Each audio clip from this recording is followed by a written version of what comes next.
Welcome to the TheDPost Sports Chat. I'm Drew Rubenstein, joined by Justin Jackson. And Justin, you're getting ready to go on the road as WVU enters a pretty crucial 4-game stretch, first real trying stretch of the season. But let's kind of start just by kind of taking a peek back at Monday's game against Loyola. Yeah.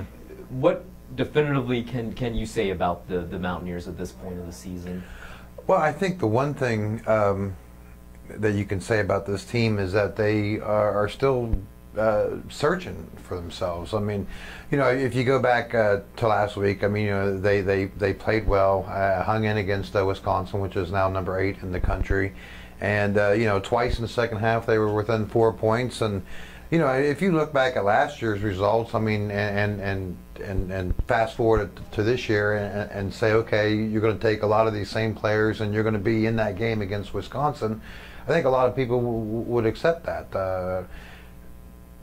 Fast forward now a week later and to see them roll against Loyola, I think this team is still searching for its identity. It might not be a top 10 team per se, but it also isn't anywhere near what they were last year. So you know, it's somewhere in between. Like you said, you know, they have some big games coming up this week, so you know, you'll learn more about them in the weeks to come. I think you're probably right. At this point, they look to pass the eye test in terms of comparing them to last year. They're certainly better than that 13 and 19 bunch. Yeah. And I guess the one thing that I wanted to ask you too is kind of coming out of the Wisconsin game and going into this week.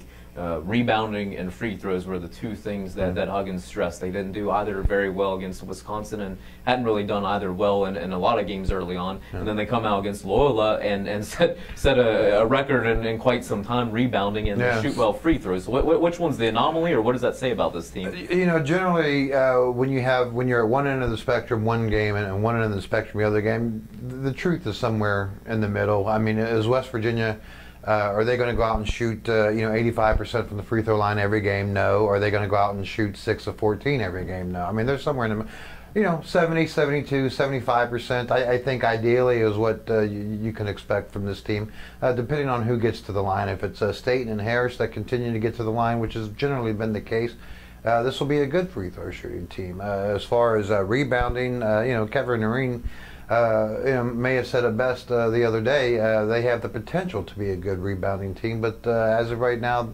they're not where they want to be. You know, even though they grabbed the 62 rebounds against Loyola, you know, they're certainly not going to grab 62 against the Missouris and the Baylors and the Oklahoma States that they'll face later on. So generally, they're still a team somewhere in between maybe their last two performances and then finding out where they're going to be later on in the year. You're getting ready to travel. Before Christmas, WVU's got Missouri, Gonzaga, Marshall, and Purdue. 4-game stretch that really, I think, will give us an indication just how much better this team is than last year's. What are you most anticipating, or what do you think this 4-game stretch will reveal, or what are you most looking forward to out of this stretch here? I think what I'm looking forward to the most, you know, I mean, is consistency. You know, just play well from one game to the next. You know, the strong play that you showed against Loyola, the strong play that you showed in stretches against Wisconsin. You know, do that against Missouri. Do it against Marshall. Do it against Gonzaga. Yeah, you know, if you can play well from one game to the next, I think that's the best mark of any team. That, you know, if you can say, okay, that's a good team. Well, consistency from night in and night out, I think, is what makes a team good or not so good if you're not consistent. On a personal level, one player that you've written about that's searching for that consistency and seems like he's maybe finding it is Aaron Harris. Always when he's hot, you knew the kind of player he is. Is he showing signs though of becoming a more complete player, a more well-rounded player who can do things even when the touch isn't there? Yeah, you know, I mean, Aaron's, you know, towards the end of his freshman year last year, was showing that kind of shooting range and shooting touch. He's obviously has shown it early on in this season. He's leading the team in scoring. He's had some cold stretches. I think the thing with Aaron is he's becoming more mature, really, more than anything else, and he's learning to deal with shooting slumps and things that may not go his way, and he's fighting through it. He's working through it. You know, he's becoming a better player and more of a leader because of it.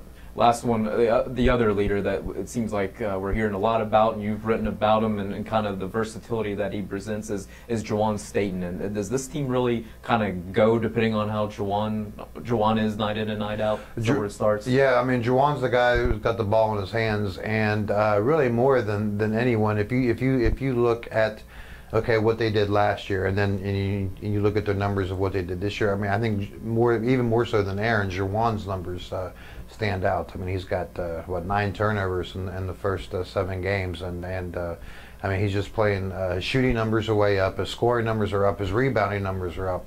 Juwan's the guy that's going to have the ball in his hands, and if WVU is going to be competitive in February and March, it's going to Juwan's numbers are going to have to remain where they are now. So yeah, when you look at what he's done, it's been I mean, he's been solid. I mean, it's been very good. All right, very good, Justin. Appreciate it, and we'll Thursday's games at Missouri should be an interesting one. Appreciate your time once again. Please continue to check TheDPost.com for the latest on the Mountaineers. Thanks for watching today.